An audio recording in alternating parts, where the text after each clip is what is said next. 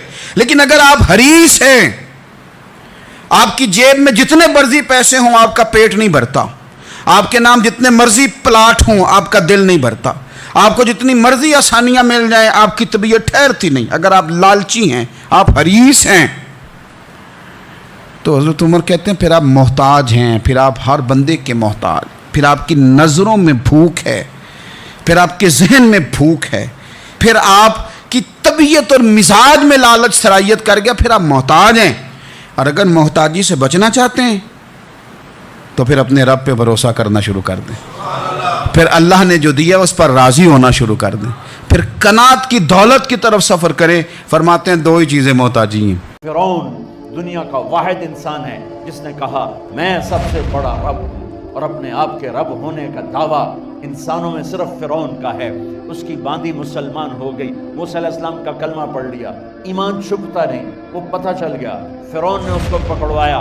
اس کی دو بچیاں، ایک دودھ پیتی ایک ساتھ چلتی، اور اس نے اپنے دربار میں کڑاہ میں تیل ڈلوایا، نیچے آگ لگوائی، تیل ابلنے لگا. جب وہ پوری طاقت سے ابلنے لگا تو اس نے فرعون کی باندی سے کہا یہ آگ تیرے سامنے ہے، جلتا ہوا تیل، موسیٰ کے رب کو مانے گی تو پہلے تیری بچیوں کو جلاؤں گا پھر تجھے جلاؤں گا، اور اگر مجھے رب مانے گی تیرے گھر کو سونے چاندی سے بھر دوں گا. سنو اس نے کیا کہا، وہ کہنے لگی فرعون یہ تو میری دو ہیں، میری 100 ہوتی تو اللہ کے نام سے آج میں قربان کر دیتا، کر جو تجھے کرنا ہے. تو پاگل ہو گیا، غصے میں کہنے لگا اس کی بڑی بیٹی کو ڈال دو. تو انہوں نے اس کو یوں ٹانگوں سے پکڑا اور وہ چیختی چلاتی ہوئی تھی. ماں کا ایک بول اس کی جان بچا سکتا تھا، اور پھر گھر جا کے توبہ کر لیتی. وہ کہتی اللہ مجھے معاف کر دے، میں نے کلمہ کفر کہا. اس کو ٹانگوں سے پکڑا ہوا ہے، اس کے ہاتھ نیچے جھول رہے ہیں، اور وہ اماں بھی کہہ رہی کہ مجھے بچا لو. ماں نے اپنی آنکھوں سے بچی کو تیل میں یوں ڈوب کے دیکھا، اور پھر وہ ابھری جیسے مچھلی تلنے کے لیے، جیسے مچھلی تلی جاتی ہے تو باہر آ جاتی ہے، اوپر آ جاتی ہے. تو وہ ایسے بلبلے اٹھ رہے تھے. وہ ایک ہی لمحے میں اس کی تو جان گئی. ایک آنسو کا قطرہ اس نے نہیں نکلنے دیا اپنی آنکھوں سے، اور اپنے دل کو جب مضبوط کیا میرے رب کی رحمت محبت حرکت میں آئی. اللہ نے ماں کی آنکھوں سے پردہ ہٹا دیا، اور ماں نے اپنی بیٹی کی روح کو نکلتے دیکھا، اور وہ کہہ رہی ہے ماں جی ڈرنا نہیں، صبر کرو، جنت تیار ہے، جنت تیار ہے. معصوم بچی کو تو پتہ بھی نہیں تھا کہ کیا ہونے والا ہے. اس کو پکڑ کے یوں ڈالا، اس کی تو آہ بھی نہ نکلی، اور وہ مچھلی کی طرح تلی گئی. اب پھر ماں کا کلیجہ پھٹا. اللہ نے پھر آنکھوں سے پردہ ہٹایا اور انہیں اپنی بچی کی روح کو نکلتے دیکھا، اور وہ کہہ رہی ہے ماں جی تھوڑی دیر کا صبر، جنت تیار ہے. اللہ کو پایا سب کچھ پایا، اللہ کو کھو دیا سب کچھ کھو دیا. جب اس کو پکڑ کے لے جانے لگے اس نے فرعون کو دیکھا. فرعون اس کی آنکھوں میں آنکھیں نہیں ڈال سکتا، نظریں نیچے ہوں گی اس کی. کہنے لگی میری ایک بات مانو گے، میری ایک خواہش پوری کرو گے؟ فرعون نے پوچھا کیا؟ کہ جب میں بھی جل جاؤں تو میری اور میری بچیوں کی ہڈیوں کو اکٹھے دفن کرنا، باہر پھینک نہ دینا، دفنا دینا. فرعون نے کہا تمہاری یہ خواہش پوری کی جائے. انہوں نے کہا پہ پیچھے ہٹ جاؤ، میں نے اللہ کو جان دینی ہے، مجھے دھکا دینے کی ضرورت نہیں ہے، میں اپنے اللہ سے ملنے جا رہی ہوں. سبحان اللہ، جب اللہ مطلوب ہوتا ہے تو موت محبوب بن جاتی ہے. وہ چھلانگ مار گئی، اللہ اکبر کا نعرہ لگاتی ہوئی. ہڈیاں ادھڑ گئیں، گوشت ادھڑ گیا، ہڈیاں باقی رہ گئیں. فرعون نے کہا ایک ہی جگہ ڈال دو، سب کو دفن کر دو. دفن 2000 سال کے بعد، موسیٰ علیہ السلام کہ 2000 سال کے بعد جناب رسول اللہ صلی اللہ علیہ وسلم دنیا میں تشریف لائے. 40 سال کی عمر میں نبوت ملی، 50 سال کی عمر میں معراج ہوا. 2050 سال کے بعد میرے نبی کی سواری بیت المقدس جا رہی ہے، اور بیت المقدس پر جب وہ اوپر پہنچے ہیں تو مصر وہاں سے قریب ہو جاتا ہے. جب وہ اترنے لگے تو میرے نبی نے کہا جبریل جنت کی خوشبو آ رہی ہے. ابھی تو جنت اوپر ہے، ابھی تو اوپر جانا ہے. تو تو یہ زمین سے جنت کی خوشبو کیا آ رہی ہے؟ تو جبریل نے عرض کیا رسول اللہ فرعون کی ایک باندی تھی جو اللہ سے سودا کر گئی جان کا اور اپنی بچیوں کا، اس کی بچیوں کی ہڈیوں کو جہاں دفن کیا گیا ہے، یہ خوشبو جس دن انہیں دفن کیا تھا اس دن سے لے کر آج تک یہ خوشبو آ رہی ہے اور یہ قیامت تک آتی رہے گی۔ میں گیا ہوں اویس کرنی رحمۃ اللہ علیہ کے گاؤں گیا ہوں، ان کی قوم سے ملا ہوں، قوم کے لوگوں سے ملا ہوں۔ کالے پہاڑوں میں چھوٹا سا گاؤں ہے۔ آپ نے کہا عمر تیرے دور میں ایک شخص آئے گا جس کا نام ہوگا اویس، اور وہ قبیلہ ہوگا مراد، اور اس کی سب کاسٹ ہوگی قرن، اویس بن عامر۔ وہ آئے تو اور علی اس سے دعا کروانا، تو اور علی۔ ابھی تو امام علی کے میں نے واقعات آپ کو فضائل سنائے، اور عمر، میرے نبی نے کہا میرے بعد کوئی نبی ہوتا تو عمر ہوتا۔ عمر میں نے جنت میں محل دیکھا، میں نے پوچھا کس کا ہے؟ مجھے کہا گیا قریشی کا ہے، میں سمجھا میرا ہے۔ میں جانے لگا تو مجھے کہا گیا یہ تو عمر بن خطاب کا ہے۔ اور ان سے کہہ رہے ہیں اویس سے دو، اللہ کی قسم اویس جیسے کروڑوں قربان ان دونوں ہستیوں کے پسینے کے قطرے پر، لیکن امت کو سبق سکھانے کے لیے یہ سب کچھ کیا کہ آپ کل دیکھ رہے تھے آنے والے کل میں کہ میری امت ماں باپ کو دکھ پہنچائے گی، تو اس کا انتظام کر رہے تھے اس قسم کی نصیحتوں سے۔ حضرت عمر خلیفہ بنے، ہر سال حج کیا، ہر سال اعلان کریں بھائی اویس، ملا ہی کوئی نہیں۔ ایک سال آخری جو حج تھے، بالکل آخری نہیں، اس سے کوئی 1 یا 2 پہلے، آپ نے سارے حاجی اکٹھے کر لیے اور فرمایا بھائی کھڑے ہو جاؤ، سب کھڑے۔ پھر فرمایا سب بیٹھ جاؤ، صرف یمن والے کھڑے رہو۔ تو چند ہزار یمن والے تھے۔ اچھا بھائی سارے یمن والے بیٹھ لو، قبیلہ مراد والے کھڑے رہو۔ تو چند 100 رہ گئے۔ کہا اچھا بھائی مراد والے سارے بیٹھ جاؤ، صرف قرن والے کھڑے رہے، قرنی۔ تو ایک آدمی باقی بچا، باقی سب بیٹھ گئے۔ تو حضرت عمر نے کہا تو قرنی ہے؟ کہا جی۔ اویس کو جانتے ہو؟ کہا جی میرا سگا بھتیجا ہے، اور وہ تو تھوڑا ہلا ہوا ہے، آپ اس کو کیوں پوچھیں؟ تو حضرت عمر رونے لگے، کہنے لگے ہلا ہوا وہ نہیں، ہلا ہوا تو ہے۔ کدھر ہے؟ کہا جی اونٹ چرانے عرفات کی طرف گیا ہے۔ تو آپ نے حضرت علی کو ساتھ لیا اور دوڑ لگا دی عرفات کی طرف۔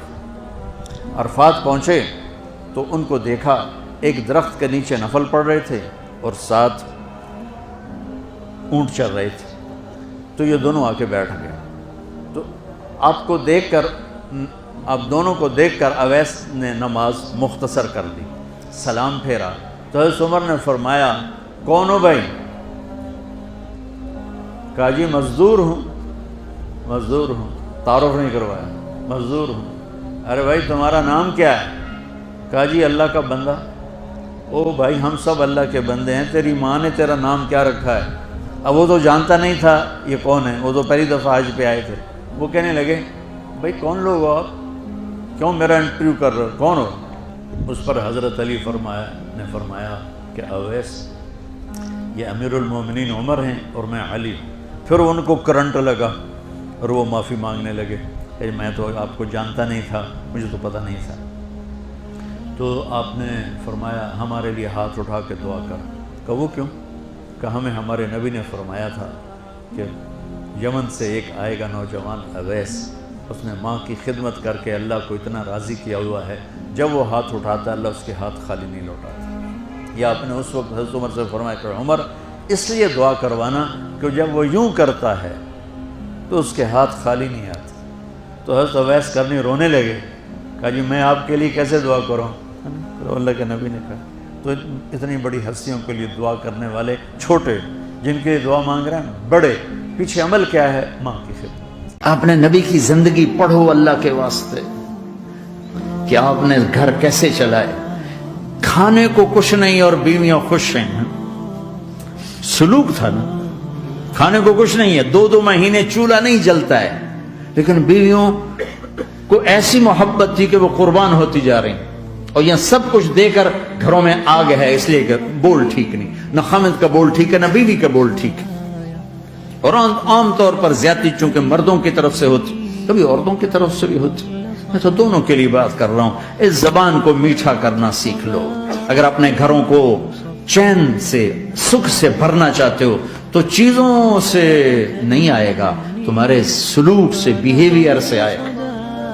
اپنے سلوک اچھے کرو, اپنے رویے اچھے کرو.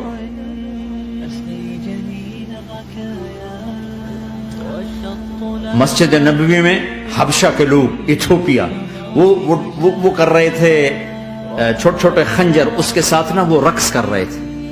تو حضرت عائشہ کے کان میں آواز پڑی کہ یا رسول اللہ میں نے دیکھنا ہے.